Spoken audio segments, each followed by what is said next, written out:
and welcome to Palace Confidential. It's your weekly royal talk show brought to you from the Mail.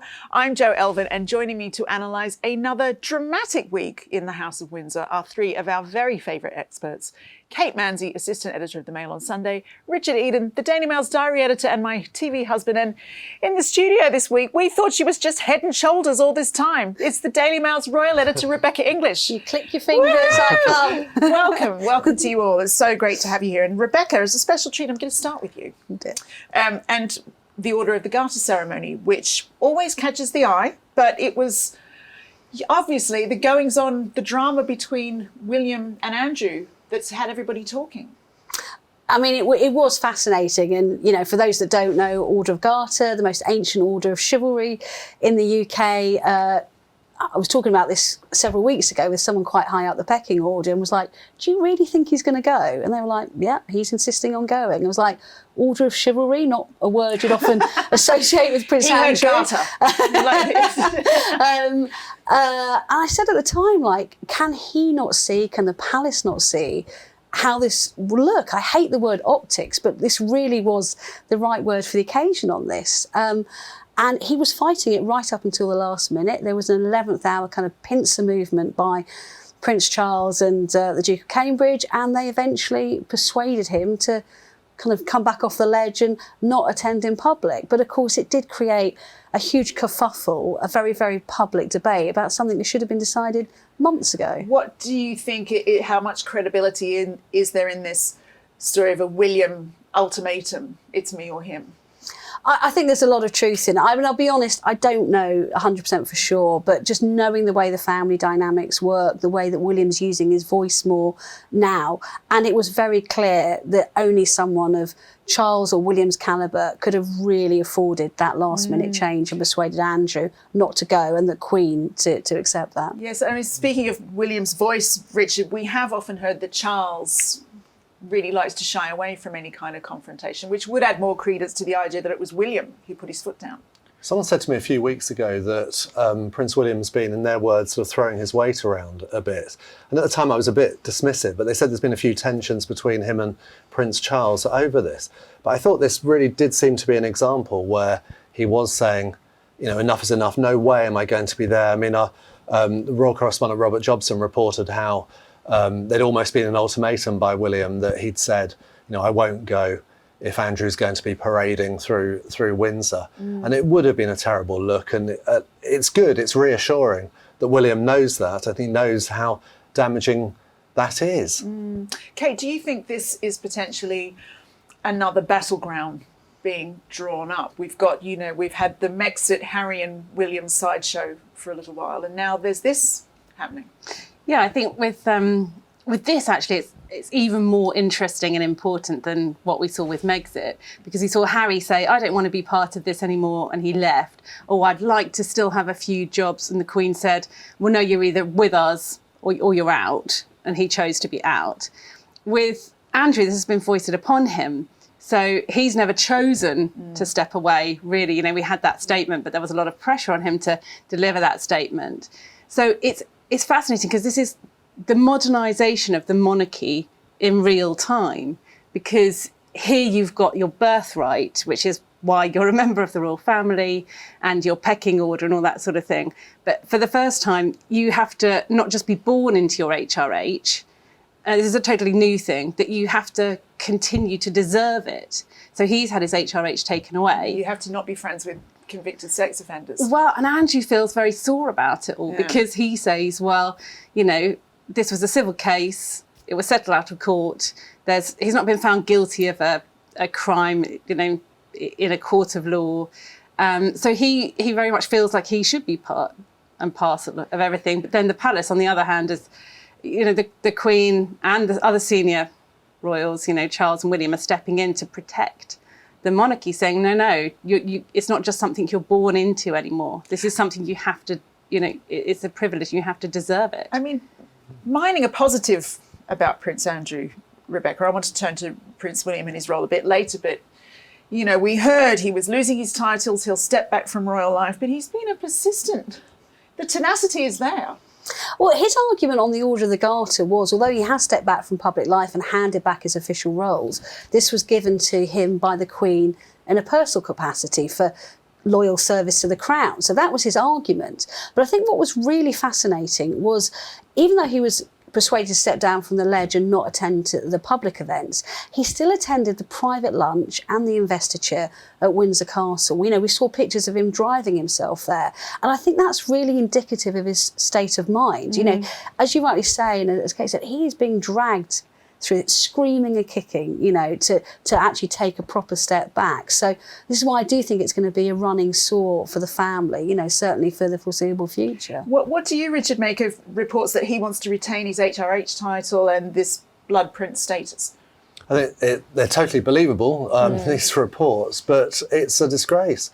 You know, he really needs to be stripped of these things, and particularly the councillors of state role. I mean, it's unbelievable. We've got someone who... Oh my gosh, that's still going on. So they're so ashamed of him that he can't sort of be seen in public as part of the royal family, yet he and Prince Harry are 2 of the 4 councillors of state to be called upon. You know, next week we've got Prince Charles in Rwanda. My colleagues here will be there. You know, if something happens, there's a problem. You know, we saw at the state opening of Parliament, we had to have Prince Charles and Prince William. There needed to be 2 of them. So, you know, you can imagine if Prince Andrew had to be called on. It's something that really needs to be addressed. Kate, you wrote in the Weekend on the Mail on Sunday about the Queen having secret meetings with the Duke of York about his future. What can you tell us, and what do you see happening? Yeah, so this was quite fascinating at the end of last week. There were obviously lots of kind of machinations, and a very senior palace source said to me that there had been these meetings that it was all trying to be designed to give Andrew some kind of support as he takes the next steps to rebuild his life away from the public gaze. And it's that line that they obviously want to get out there, that he will be away from the public gaze, that we won't see him, because there is this acknowledgement that the public won't stomach it anymore. So all this stuff is going on behind the scenes, which is absolutely fascinating. You've got a very elderly monarch. You've got Prince Charles, who obviously, as we well know, wants to slim down the monarchy and the royal family and how it works. And this kind of power dynamic, and Andrew coming in saying, oh, hang on a minute, what do I do? And obviously wanting a role for Princesses Beatrice and Eugenie as well. What do you think, Richard, Andrew could do, if anything? What is the job for him? I think there's so much he could do. You know, he's been involved in lots of charities, you know, as a patron or this sort of thing over the years. He would want that at the moment. No, but not public role. He can just go, he can volunteer at his local charity shop or go and, we can all see that happening. Close envelopes. But, you know, he's of an age. People often look forward to retiring, just have a quiet life. He doesn't need to have this public role. It's just his obsession with being in the public and his status. Well, get over it. William and Charles need to tell him that's going to end very soon, and he needs to accept that. I'm actually fascinated by it. He doesn't seem to have a shred of embarrassment. No, I mean, I think paying off someone who'd accused him of sexual assault, yes, he denied anything happened, but he paid millions of pounds. That should be enough to end his public career. It really should. The difficulty is he doesn't think he's got anything to be embarrassed of. That's the problem. Well, he shouldn't have paid that. Unfortunately, if you pay that, that's what happens. Bit of a sticky one, that, isn't it? Yeah. And then we've had Sarah Ferguson, his ex-wife, coming out this week, haven't we, in support of him. So I don't know whether that helps much in the public. Well, as Richard said, you know, what regardless of the merits of what he may or may not have done, the truth of it, the fact that he has, as you rightly say, reached an out-of-court settlement with someone who's accused him of sexual assault, anybody else in public life would have been out the door straight away, never to be seen again, would have done a Profumo-style retribution, gone and worked for good causes, you know, and kept their head down. But he just doesn't seem to want to do that. Imagine if he was a politician. You know, he wouldn't be standing for Parliament again, would he? Of course not. Wow. But what I want to know, Kate, is can you tell us more about what you were just saying about Sarah Ferguson, for those who don't know? What does she actually come out and said? She's come out and said, oh, he's a very kind man. I've had such a great life. I've been very lucky. And as you know, she still lives with her ex-husband in Royal Lodge. And I've been told that Andrew's very determined to keep Royal Lodge and to keep his family there. Well, the daughters are a great credit to them. Whatever you say about Fergie and Andrew, that's very true. Beatrice and Eugenie have not really put a foot wrong. Never have. And I think there's probably, in Charles's slimmed down monarchy, they are going to need people to do jobs. And actually having roles for the princesses wouldn't be such a bad move. Very good at staying out of trouble. It might keep Andrew sweet. It might soften the blow for him taking a step back if his daughters can have some sort of role. We saw that a bit during the Jubilee celebrations, where they had perhaps a slightly more prominent role than they would otherwise have done. Well, we saw them at Ascot this week, didn't we, in a much happier sort of family occasion. And, you know, despite the absence of Her Majesty, that seems to have gone quite nicely, Rebecca. Yeah, there's some really lovely pictures this week, because Royal Ascot, obviously this is the first week we've had it really back in the way that it used to be before the pandemic. And I do think the atmospheres felt slightly flatter without the Queen there this week, because she's the embodiment of the royal family and racing. But there were lovely pictures earlier on the week of Prince Charles kind of, you know, kissing Zara, Sophie on the cheeks. There did seem to be a real happy family occasion. I was there yesterday in the royal enclosure, and there was a bit of talk going on, I think, about what might happen in the future once the Queen wasn't there to champion this sport of kings. I mean, it's clear Camilla, who loves her horse racing, will take over the royal stud and continue. But after there, I mean, there doesn't seem to be that much appetite for it in the royal family. I think the rest of us are in the wrong jobs. Rebecca seems to get invited to everything. The world is your oyster. What I'd like to see is a real revival with, William and Catherine getting involved. You know, so far we haven't seen them at Ascot at all this week. Hopefully we will at some point. But I do think they're slightly embarrassed by it. I think they want to be seen as very serious. We've got Catherine with her early years work, William with his focus on the environment. And I think they feel that sort of sipping champagne in the royal enclosure is not a great look. But I think you can do both. Come on, you know, you can be an environmentalist and also love having a glass of champagne, getting dressed up. Tapestry. Well, Exactly. I'd put money on them attending on Friday. Good. Okay. I think you'll see them. Watch this space. I think. Some beautiful pictures there, and a reminder to stick around to the end of the programme when we'll have another special photo gallery to play out the show. But let's turn now to the Prince of Wales and Kate. He waded into familiar and controversial waters last week, after he was reported to call a government plan to send asylum seekers to Rwanda as appalling. That's right, yeah, he got into a lot of hot water there. I think it's not about what his view is on the particular policy. It's the fact that he's voicing a view at all. Now, people in the palace would say, well, this would have been a private conversation. But by now, he really ought to know that, you know, in not too distant future, he's going to be on the throne. And whether it's wise to be speculating about government policy or letting it be known what you think of government policy, particularly with his past. I mean, he's been Prince of Wales for so long, we know what he thinks on a range of issues, but perhaps wasn't the wisest comment, or perhaps he needs to be a bit more choosy as to who he voices his innermost thoughts to in future. What do you think, Rebecca? You're heading to Rwanda next week with Charles and Camilla, and they can't be happy to be heading into potentially more controversial waters.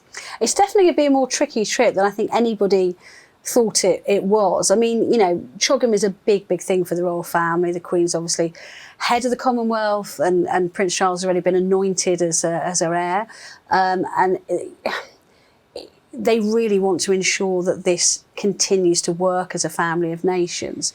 And there's going to be all sorts of issues, because obviously the political situation that's going on, you know, all eyes are going to be, certainly from us as journalists, me and Kate will be on any interaction now between him and the Prime Minister, what the body language is like, because the suggestion is that they don't get on terribly well. Apparently there was an issue of late keeping that slightly irritated Charles and his team. Seems rather on brand for Boris, isn't it? Just bundling in late. Sorry. But, you can actually see it happening, can't you? Oh, where am I again? Oh, yeah, the Prince. Yeah. So, you know, all eyes will be on that. I mean, there is a really serious point of the trip. So on the first day, on the Wednesday, it's all going to be very much about reconciliation issues. And Charles has made a personal request to go to this village where the Tutsis and the Hutus are now living side by side again. But there's going to be a very moving moment where we go to a church where next to it there's a grave of 45,000 people who died during the conflict. So, you know, I don't want to make it too much about the kind of the political issues and the interpersonal play, because there's a very, very serious part to it. But of course, then we do get into Chogam itself, and yeah, all eyes are going to be on what's happening between the people there, which is not really what it should be about. It's embarrassing for Charles, really, because it's first royal visit to Rwanda ever.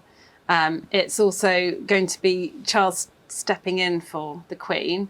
A few years ago, it was agreed that he would be the next leader of the Commonwealth. So it's such a big kind of deal for him. But there's this going on in the background, and surely he can't. He won't want that. How do you think it would have been, Richard? We were talking about Andrew and William earlier, and people making comments about William's much more decisive attitude. Do you think he would have handled this situation differently to Charles? I think it probably wouldn't have arisen. I think it does illustrate the difference between them. I mean, remember that Prince Charles and Diana, always had their sort of loyal journalists, and they were used to communicating with people and expressing views that William hasn't. He's always been very careful. It's been a real problem for us that he's never really had his loyal journalists, or, as soon as one of his friends would speak out, we'd find that friend would be ostracized, they would be shunned. So I don't think you'd have this sort of stories leaking out about what he really thinks about a subject. And if you did, I think he would sort of suppress it much quicker. I think he's more careful, more diplomatic, whereas Prince Charles has sort of made his name of speaking out publicly on difficult issues.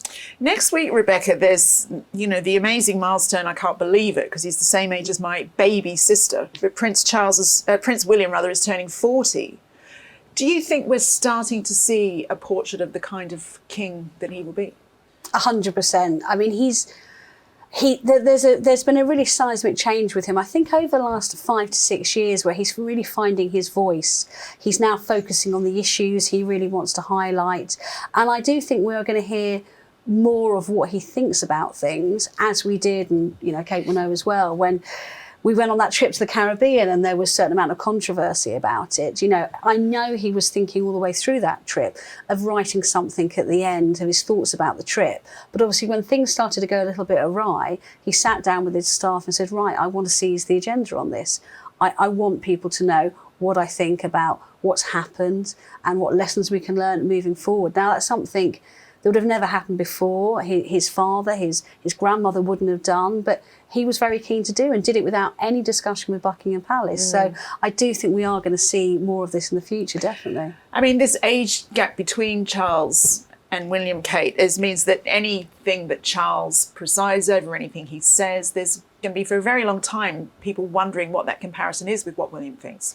Yeah, I think it's interesting, and I think it sort of disparages Charles somewhat to think that by the time he gets to the throne, he'll be a fairly elderly monarch and perhaps won't reign for quite so long, but William will have a longer run at it. But I think it's it's unfortunate for Charles to be seen, for his future reign to be seen as some sort of transition period, because William would do very well to kind of learn from his father and pay court to his father, I think, on and his great experience at having been Prince of Wales for decades. And a little insight again into William's attitude at the weekend in a profile, Richard, where it was suggested he had, quote unquote, moved on from the row with Harry. Now, that could mean forgive and forget, or it could mean done with this. And it's unlikely to be the former, isn't it? I think it's a really interesting phrase, and I think that it's a sort of accurate reflection of where we are, that Harry is almost someone from his past, I'm sorry to say. Gosh, that's a sad thing to say. It sounds brutal, and it is sad, but he's not part of the future that William envisages, and is almost irrelevant to that. And we saw that in a pretty stark way at the Jubilee celebrations, I think. Yeah, there was no real indication there, was there, Kate, of any kind of reconciliation? No, it was such a shame. Not even an acting of one. No, it was such a shame. It was described to me as civil, which is palace courtier for what the rest of us, of course, would refer to as frosty. Yeah. Because they, and it's such a shame. You do wonder whether it could be their kind of gift to the Queen to sort of make up somehow. But there's been so much said. There's been, obviously Oprah, and I do think those comments aimed at Kate were extremely damaging to the brothers' friendship. And then we have this book coming out, and who knows what will be in the book. But Rebecca, looking ahead to next week, let's try and focus on something happy. And you have a special profile of William, the Duke of Cambridge. What can you tell us? Yeah, well, I obviously grabbed a copy You of the look Daily really Mail. stressed when you rolled your eyes then. Because I know I've still got some stuff to write, and as soon as I finish this, I've got to go and finish it. But it's something I've been working on for a few months, because I just thought it's a really good time to actually really examine William as a kind of a husband, a father, a son, a brother, and also as a kind of future Prince of Wales and kind of millennial monarch. You know, what kind of monarch is he going to be? So hopefully on Saturday, if everything goes to plan, we'll be doing a piece in the Daily Mail kind of focusing on the personal side of him, and then hopefully kind of Sunday for Monday we'll be doing something on the more professional side of him. And I think I've got some good insight there, you know, talking about relationship with him and Harry. I think I've got a bit more into that and where things are with them and how things are going, and, you know, the contentment that he's found as a father, what a difference it's made to his life. So hopefully I think there'll be some insight in Don't there. need to wait for the book. We'll be Yeah, exactly. Look forward to it. forward It's to like- this. This is going to be great. If she doesn't know it, it's not worth knowing, believe me. So make sure you keep an eye out for that. But that is sadly all we have time for on Palace Confidential this week. My thanks to Rebecca English, Kate Manzi, Richard Eden, and to you for watching. And ahead of his 40th birthday next week, we'll leave you with some of our favourite pictures of the Duke of Cambridge over the years. Enjoy those, and we will see you next week. Bye-bye.